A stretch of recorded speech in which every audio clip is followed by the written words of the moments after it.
DC versus SRH match అయితే చూసావా? SRH అయితే ఎలిమినేట్ అయిపోయింది మా వాన్ అయితే పడిపోయింది సెకండ్ ఇన్నింగ్స్. లేదంటే ఎస్ఆర్హెచ్ గెలిచి ఉండొచ్చేమో. ఫస్ట్ డీసీ అయితే బ్యాటింగ్ వచ్చింది మామ. హైయెస్ట్ రన్స్ వచ్చేసి స్టబ్స్ అయితే 41 కొట్టాడు. ఆ తర్వాత అశ్వ శర్మ 41. ఆ తర్వాత కేఎల్ రాహుల్ 10 మామ. వెబ్రాజ్ 18 అయితే కొట్టాడు. ఆ తర్వాత అందరూ సింగిల్ డిజిట్కే సిక్కారు మామ.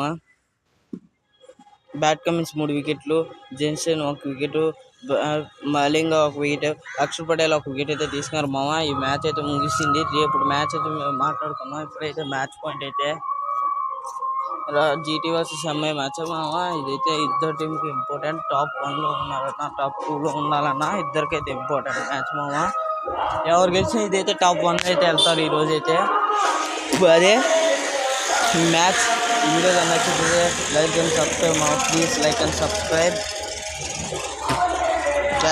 ఎస్ఆర్హెచ్ కూడా అఫీషియల్లీ ఎలిమినేట్ అయిపోయింది మామ.